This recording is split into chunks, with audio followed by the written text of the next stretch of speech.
कैसे हैं सभी छात्र और छात्राएं? चलिए, बहुत अच्छी बात है। जो बच्चे क्लास में बैठे हैं सब ठीक है? चलिए, क्या बात है अरुण, क्या बात है? सर झुकाओ, क्यों बैठे हो? ठीक नहीं तबीयत? चलो कोई बात नहीं, आराम हो जाएगा, दवाई ले लो, ठीक है। चलिए, मैं आपका अपना टीचर गुलशेर गौड़ आज मैं आप लोगों के लिए प्राचीन भारतीय इतिहास से टॉपिक लेकर आया हूं, और वो हमारा जो टॉपिक है वो है चोल साम्राज्य का पार्ट 2। पार्ट 1 हमने चोल साम्राज्य कर चुके हैं, आप उसे वहां से जाके प्लेलिस्ट से पढ़ लें। और पार्ट 2 आज के हमारे क्लास का है। ये पार्ट 2 जो है आपको आज हम पार्ट 2 में से कंप्लीट कर देंगे चोल साम्राज्य को। जो भी एग्जाम से संबंधित क्वेश्चन बनते हैं वो चाहे कोई भी एग्जाम हो, आप यूपीएससी का दे, पीसीएस का दे, पीसीएसजे का दे, सीटेट का दे, यूटेट का दे, और आप SSC, bank, railway, group C, SI, police वगैरह जो भी आप एग्जाम देना चाहते हैं उन सबसे संबंधित जो भी क्वेश्चन बन सकते थे वो हमने आपको निकाल के समझा रहे हैं हम लोग, और वो आपके सामने प्रस्तुत कर रहे हैं। तो आइए देखते हैं। आप सब लोग सीरियस है, अच्छे बच्चे हैं और बहुत अच्छी तरीके से आप कंटिन्यूटी के साथ पढ़ रहे हो, और आप लोग कंटिन्यूटी बना के रखिए चीजों को। चलिए देखते हैं। विषय हमारा प्राचीन भारतीय इतिहास, ठीक है? क्या है? प्राचीन भारतीय इतिहास।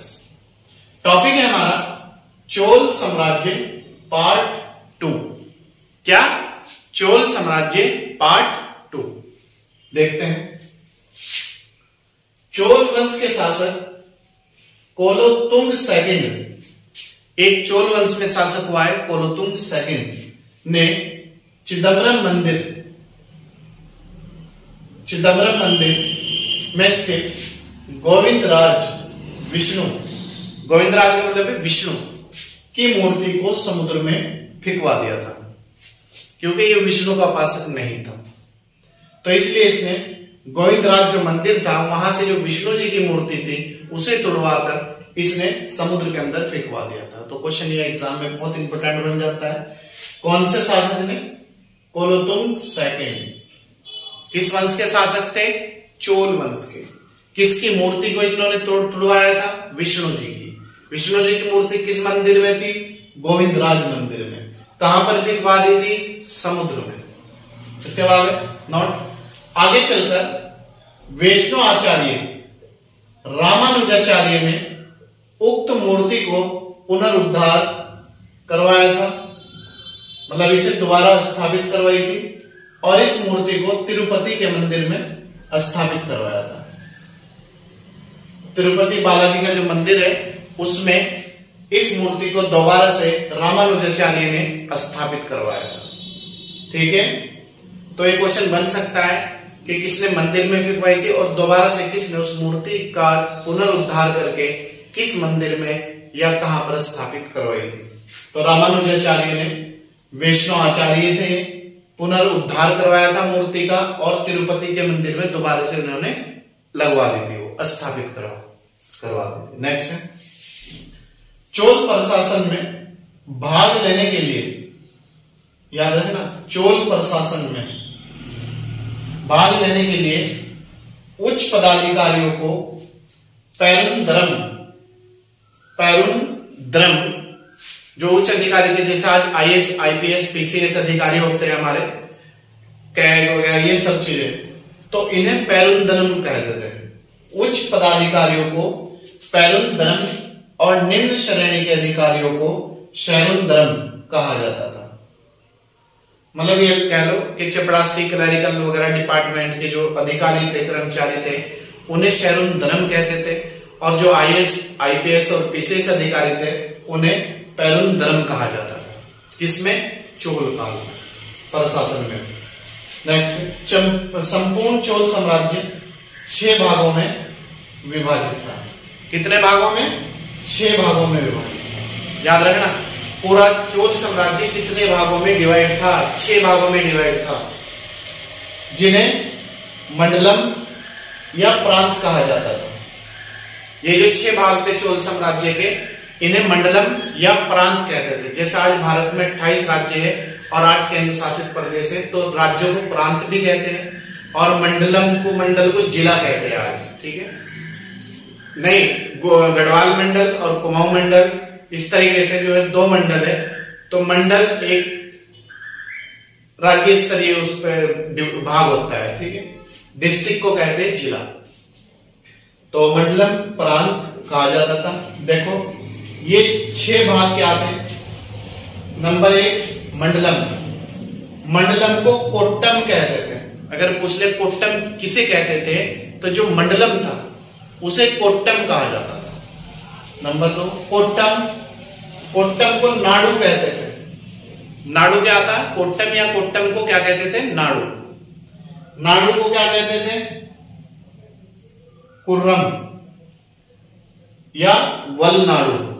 कुर्रम भी कहते थे इसे और वलनाडु भी कहते थे। तो ये 6 भाग चोल साम्राज्य के, पूरा चोल जो साम्राज्य था इन 6 भागों में डिवाइड था। तो आप याद रखना, मंडल को क्या कहते थे? कोट्टम। कोट्टम को क्या कहते थे? नाडु। नाडु को क्या कहते हैं? वलनाडु या कुर्रम, ठीक है। नेक्स्ट है, नाडु की स्थानीय सभा को नाटूर कहते थे, जो लोकल बॉडी होती थी नाडु की। जबकि नगर की स्थानीय सभा को नगर तार कहा जाता था। अगर पूछ ले नगर तार क्या था? नगर की स्थानीय सभा। या फिर नाडु के स्थानीय जो सभा थी उसे क्या कहते थे? नाटूर। नेक्स्ट पॉइंट है, क्योंकि चोल काल की जो सबसे महत्वपूर्ण विशेषता है वो प्रशासन है, स्थानीय स्वशासन है, ठीक है। ये सबसे इंपॉर्टेंट है चोल काल की। नेक्स्ट है, चोल प्रशासन की सबसे महत्वपूर्ण विशेषता भारत में स्थानीय स्वशासन। याद रखना, किस काल की सबसे महत्वपूर्ण विशेषता स्थानीय स्वशासन है? चोल काल की सबसे महत्वपूर्ण विशेषता स्थानीय स्वशासन को माना जाता है। नेक्स्ट पॉइंट, सर्वसाधारण लोगों को, मतलब आम जनता को, समिति को, सर्वसाधारण लोगों की समिति को क्या कहते थे? उर। उर क्या था? आम जनता की समिति या सर्वसाधारण लोगों की समिति। इसका मुख्य कार्य 2 थे। सार्वजनिक कल्याण का कार्य करना, मतलब लोगों के लिए वेलफेयर का काम करना। किस समिति का कार्य था? उर का। एक कार्य था सार्वजनिक कल्याण का कार्य करना और दूसरा था तालाबों व बगीचों के निर्माण के लिए गांव की भूमि का अधिग्रहण करना। जैसा आज समाज कल्याण वो है आपका ग्राम प्रधान, वो देखरेख करता है तालाबों की, ग्राम समाज की भूमि की, या फिर तहसीलदार, तहसील डिपार्टमेंट देखरेख करता है, पटवारी, लेखपाल, कानून गो। तो इसी तरीके से ये जो समिति होती थी लोगों की, उर कहते थे जिसे। इसके 2 काम इंपॉर्टेंट थे।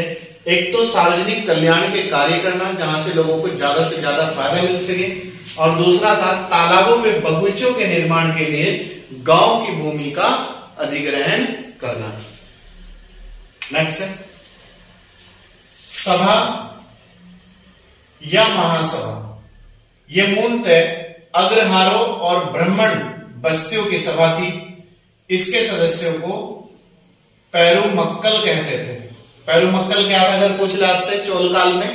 पेरुमक्कल था चोल काल में सभा या महासभा। ये मूलतः अग्रहारों और ब्राह्मण बस्तियों की सभा होती थी। जो अग्रहार और ब्राह्मण जो बस्ती होती थी, जहां पर ब्राह्मण रहते थे और बस्तियों की सभा थी, इसके सदस्यों को पेरुमक्कल कहते थे। किसके सदस्यों को? सभा या महासभा के सदस्यों को पेरुमक्कल कहते थे। नेक्स्ट है, सभा की बैठक गांव के मंदिर के पास स्थित पेड़ के नीचे होती थी। ये सभा होती थी ना, इसकी जब भी बैठक होती थी, गांव का जो मंदिर होता था उसकी बैठक के नीचे होती थी।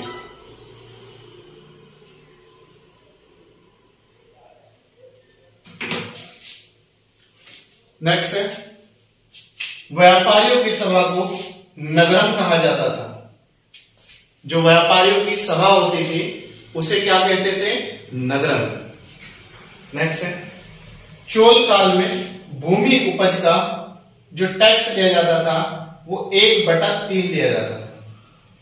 चोल काल में भूमि उपज का, कुल भूमि उपज का जो टैक्स लिया जाता था या कर लिया जाता था या वसूला जाता था, वो 1/3 भाग वसूला जाता था। आप याद रखना चोल काल में।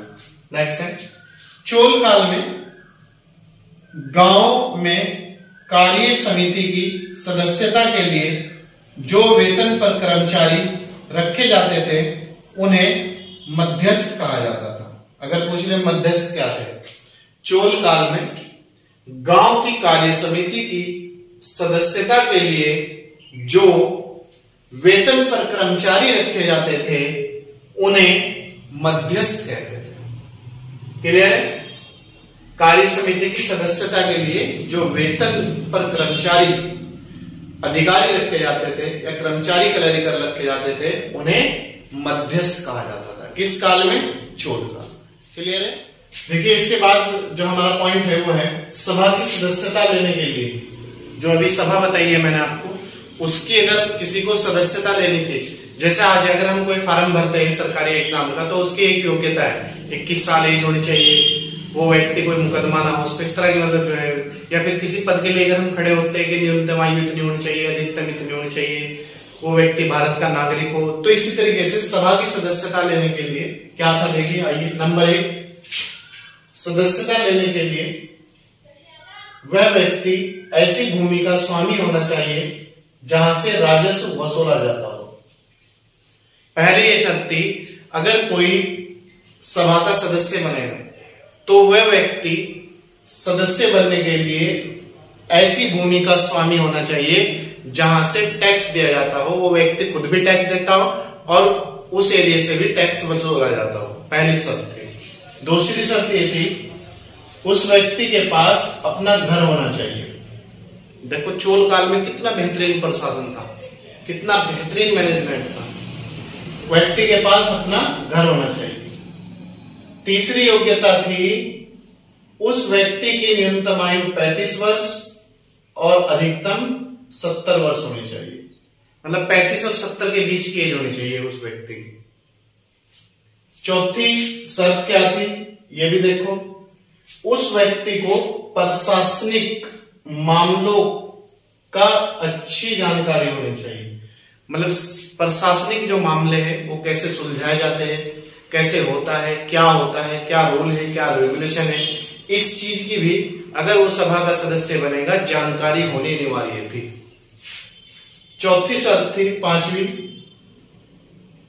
वह व्यक्ति ईमानदार होना चाहिए। ईमानदार होना चाहिए। छठी शर्त थी, यदि कोई व्यक्ति पिछले 3 वर्षों में किसी समिति का सदस्य रहा है तो वह व्यक्ति किसी और समिति का सदस्य नहीं बन सकता था। अगर कोई व्यक्ति पिछले 3 साल में सभा को छोड़ के किसी अन्य समिति का सदस्य रहा तो वो अन्य समिति का सदस्य नहीं बन सकता था। सातवीं जो शर्त थी वो थी, जिस व्यक्ति ने अपने या अपने सगे संबंधियों, मतलब रिश्तेदारों, भाई बंदियों, परिचितों लोगों को के खाते की बकाया राशि जमा नहीं कराई तो वह व्यक्ति चुनाव नहीं लड़ सकता था। देखो कितना बेहतरीन मैनेजमेंट चोल काल में। मतलब यह है कि वो व्यक्ति भी चुनाव नहीं लड़ सकता था जिसने क्या तो अपने खाते की बकाया राशि न जमा करी हो, कोई बैंक का पैसा हो, उस पर कर्ज हो, या फिर अपनी जमीन से जो राजस्व वो न जमा किया हो, या फिर अपने जो सगे संबंधी भाई बहन, भाई बंद और रिश्तेदार, उनकी भी उसे बकाया जो राशि जमा करानी पड़ती। अगर नहीं कराता था तो वो चुनाव ही नहीं लड़ सकता था। इसके बाद है हमारा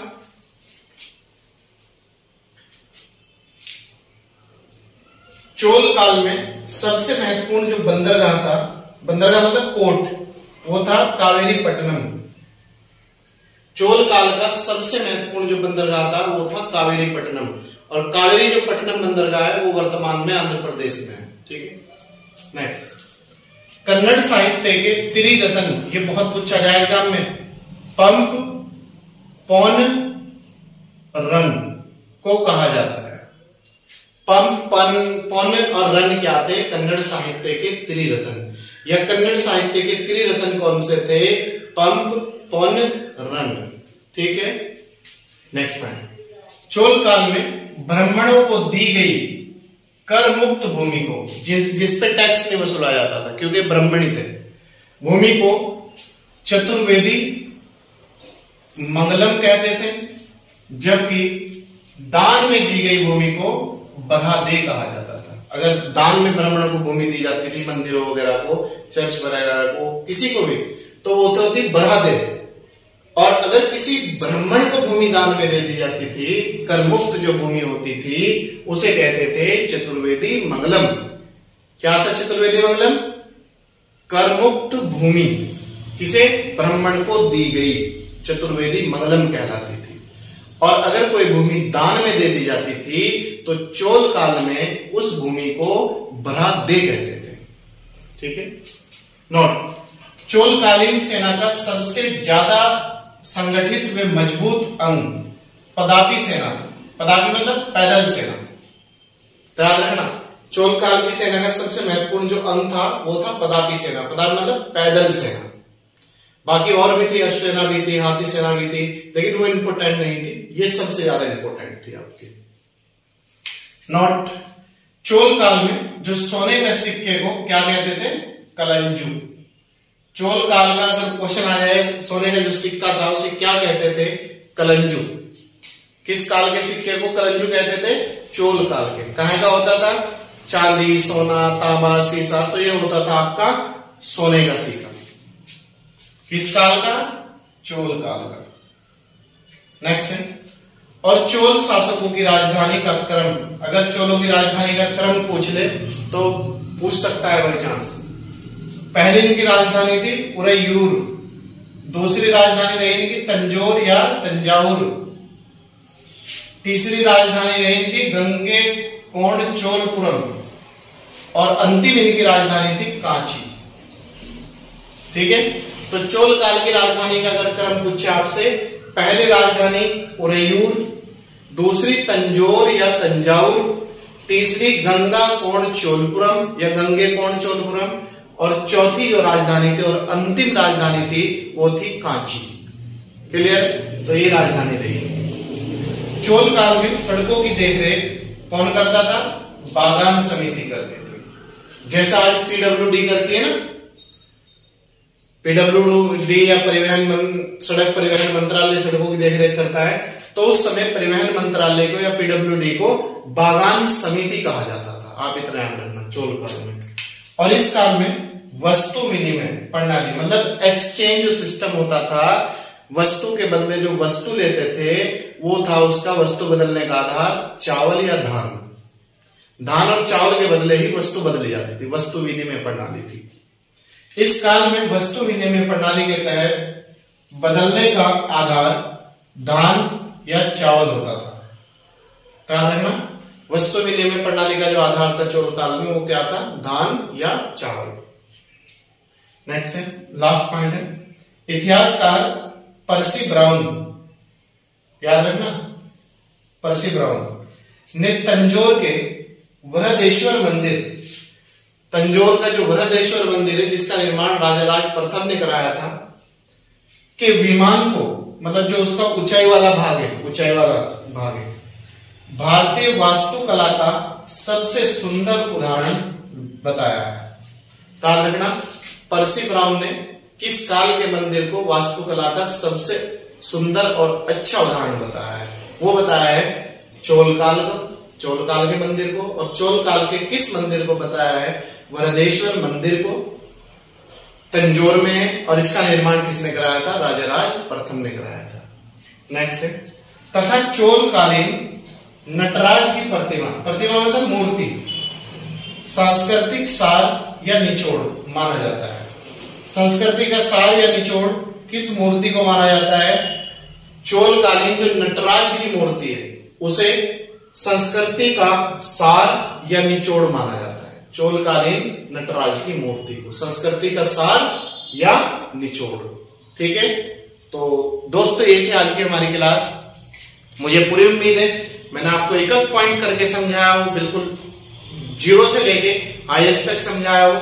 आप लोगों को इसके बावजूद भी अगर कोई समस्या आती है तो आप हमारे व्हाट्सएप नंबर पे भी कॉल कर सकते हैं, व्हाट्सएप ग्रुप पे भी जुड़ सकते हो और टेलीग्राम से भी जुड़ सकते हो और आप डायरेक्ट कॉल भी कर सकते हो। आप लोगों का वेलकम है, ठीक है।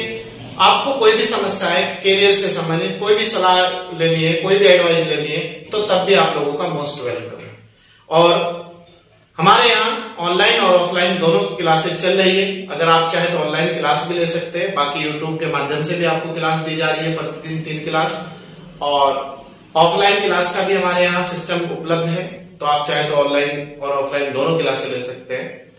और एक कंटिन्यूटी के साथ ही आपको क्लासेस दी जाती है, जैसे आपको अभी क्लासेस दी जा रही है यूट्यूब पर भी, ऐसे ही हमारे यहाँ ऑनलाइन और ऑफलाइन। और ये थी आज की हमारी क्लास। आज की क्लास में यही समाप्त करते हैं।